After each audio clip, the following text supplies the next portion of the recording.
नमस्कार, माझं नाव विनय आणि माझ्या नव्या कोऱ्या यूट्यूब चॅनलमध्ये तुमचं स्वागत आहे। आज आपण बघणार आहोत काळबा देवी आणि मी जाणार आहे ॲक्वा लाईनने CST पासून काळबा देवी अंडरग्राउंड मेट्रो स्टेशन आणि माझ्या मागे दिसते ती BMCची इमारत। ही BMCची इमारत आहे, एक्सटेन्शन आहे आणि इकडे लिहिलं आहे ॲक्वा लाईन। आपण ॲक्वा लाईनने जाणार आहोत तर काळबा देवी स्टेशनकडे आणि हा आहे भुयारी मार्ग।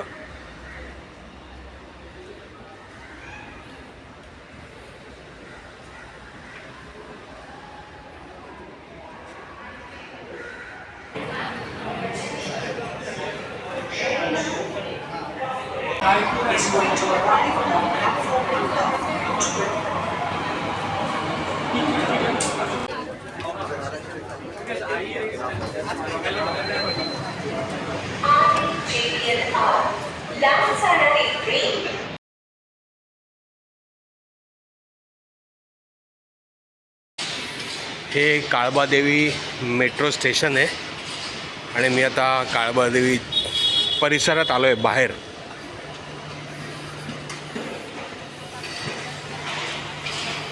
काळबा देवी मेट्रो स्टेशनला उतरून बाहेर पडलो आहे। जवळच पुष्पावती नावाची बिल्डिंग बघितली। या बिल्डिंगचा बाहेरचा भाग खूप आकर्षक आहे।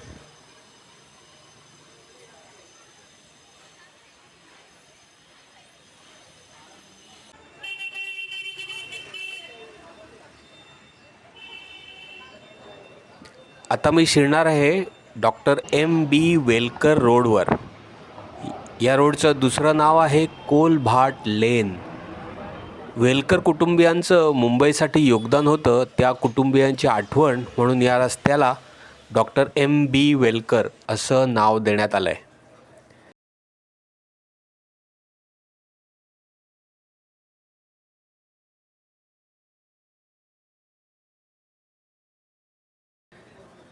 हा भाग चिरा बाजार म्हणून ओळखला जातो आणि या गल्लीत आहे श्रीकृष्ण निवास।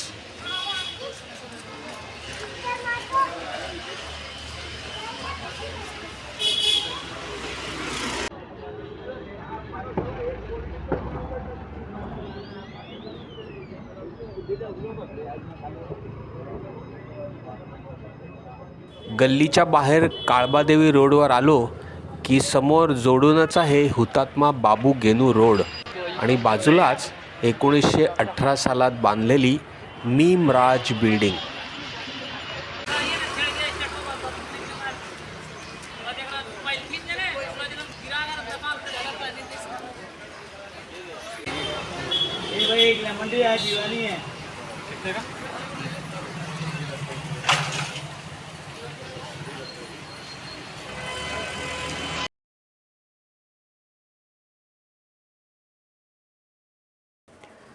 पोपटवाडी उर्फ कोलभाट लेन नंबर 1। कुणी एक पाठारे क्षत्रिय समाजाचे मोरोबा पोपटजी नावाचे श्रीमंत व्यापारी होते, त्यांच्या नावाची असलेली ही आहे पोपटवाडी। हिला दुसरे नाव आहे कोलभाट लेन नंबर 1। भांगवाडी उर्फ कोलभाट लेन नंबर 2। इथे पूर्वीच्या काळात भांग पिणारे लोक शौकीन येत असत म्हणून नाव भांगवाडी। इथे गुजराती थिएटर पण होतं। इथे वेगवेगळ्या प्रकारची भांग मिळत असे, जसे दुधाची भांग, काजू बदामाची भांग वगैरे वगैरे। किंमत होती अर्धा आणा ते 2 आणे पर तोळा, म्हणजे एक बाउल भरून। The Indian Art Studio at Kalbadevi is oldest surviving photo studio in Mumbai, which has been operational since 1917. The chowk outside the studio is named as Chhaya Chitrakar Chadha Chowk.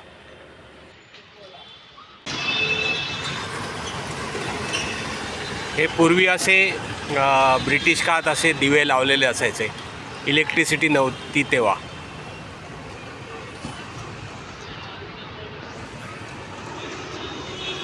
आणि समोर आहे Indian photo studio. मागे आहे अजमेरा मिडटाऊन आणि हा आहे वर्धमान चौक. माझ्या मागे आहे भांगवाडी. आता मी जाणार आहे स्वदेशी मार्केटकडे. ही आहे पोस्टाची पेटी जुनी. स्वदेशी मार्केट आहे या दिशेमध्ये.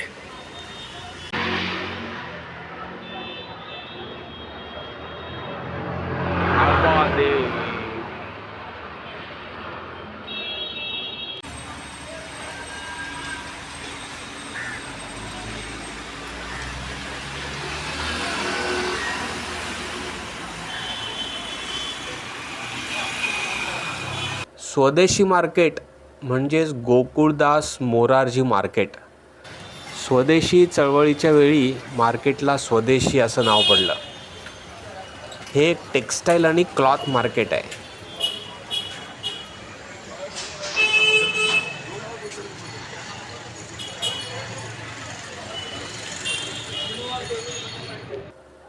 समोरच आहे आर्य निवास उर्फ किलाचंद मॅन्शन. डॉक्टर विएगास हा पोर्तुगीज डॉक्टर होता. 1896 सालात मुंबईत आलेला प्लेग उघडकीस आणण्याचं काम याने केलं. धोबी तलावला याचा पुतळा उभारला आहे. त्याच्या नावाचा हा रोड आहे. इकडे आहे दाभोळकर वाडी आणि हे आहे छोटेखानी काळबादेवी मंदिर. ज्या देवीच्या नावानेच हा परिसर ओळखला जातो. मुंबईमधील सुप्रसिद्ध काळबादेवी मंदिराच्या नावावरून तेथील परिसर देखील ओळखला जातो. हे मंदिर 300 वर्षांपूर्वीचं आहे असं म्हणतात. मुंबईच्या महत्त्वाच्या आणि गजबजलेल्या परिसरामध्ये काळबादेवीचं मंदिर आहे. हे मंदिर काळबादेवी परिसरात असलं तरी याचं मूळचं स्थान सुरुवातीला माहीम आणि नंतर आझाद मैदान म्हणजे पूर्वीचं कापाचं मैदान इथे होतं असा इतिहासात उल्लेख आहे. 300 वर्षांपूर्वी आझाद मैदानामध्ये रघुनाथ कृष्ण जोशी यांनी काळबादेवीची प्रतिष्ठापना केली होती. काळबादेवी ही स्वयंभू जागृत देवी असल्याचं म्हटलं जातं. काळबादेवीसोबत महालक्ष्मी देवी आणि सरस्वती देवी या देवींचीही प्रतिष्ठापना करण्यात आली आहे. ठाकर मूळजी जेठा यांचे पुत्र सुंदरदास यांनी द्वारकानाथजी मंदिर जून 1875ला बांधून पूर्ण केले. सेठ मूळजी जेठा हे मुंबईतले प्रसिद्ध कापड व्यापारी होते.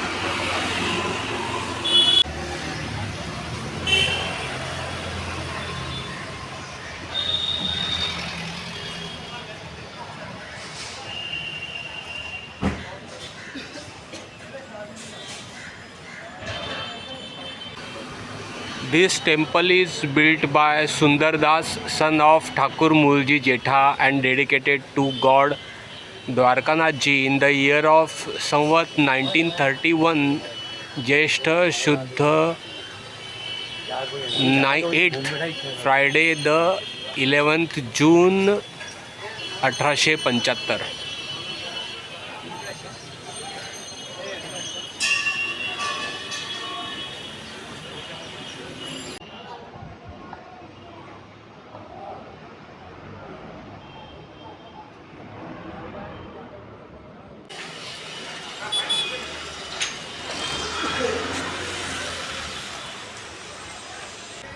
याच भागात आहे जोशीवाडी. समोर आहे वाघवाडी, माझ्या मागे वसंतवाडी आणि जोशीवाडी पण आहे. आणि हा आहे काळबादेवी चिरा बाजारचा परिसर.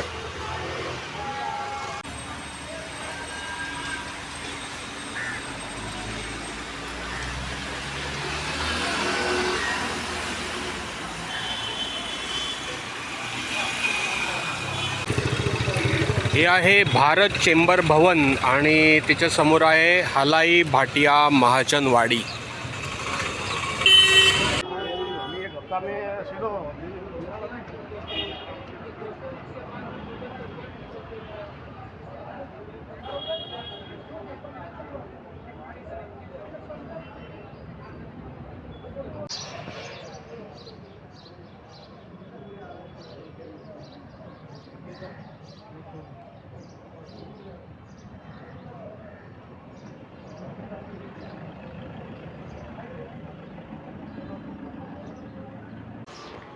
हे आहे डॉक्टर विएगास स्ट्रीटवरचं our lady of health church आणि ही गायवाडी पण आहे.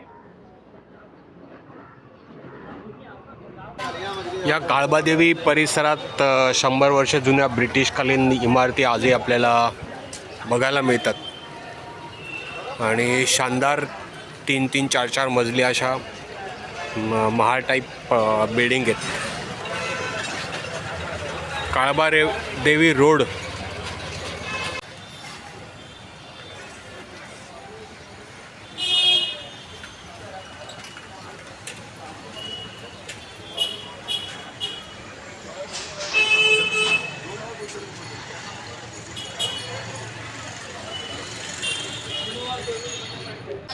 आता मी आलो आहे बदामवाडीमध्ये. बदामवाडी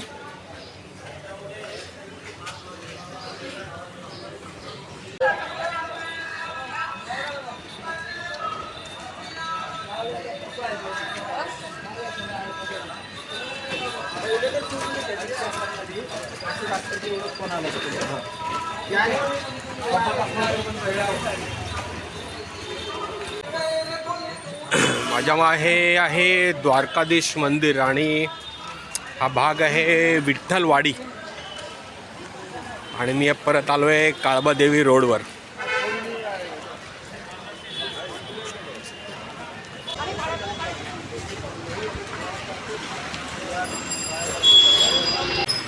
या बिल्डिंगचं नाव आहे जोहरी मॅन्शन.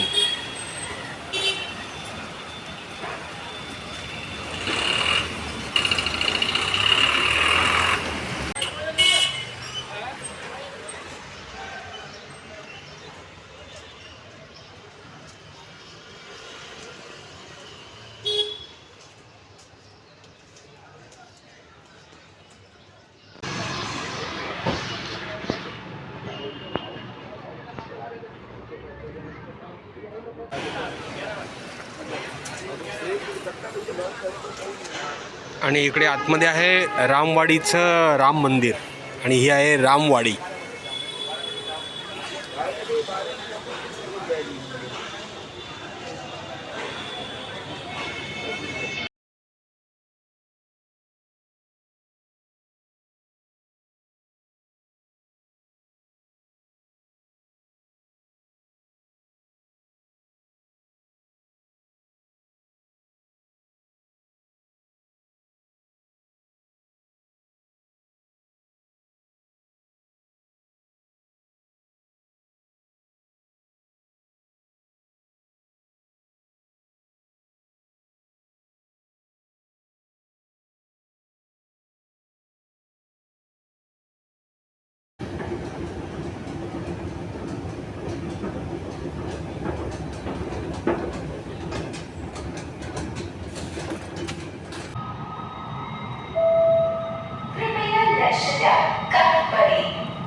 अशा तऱ्हेने काळबादेवीशी संबंधित हा व्लॉग मी इथेच संपवतो आहे. माझं चॅनल आवडलं असेल तर माझ्या चॅनलला लाईक करा, शेअर करा, सबस्क्राईब करा, कॉमेंट करा.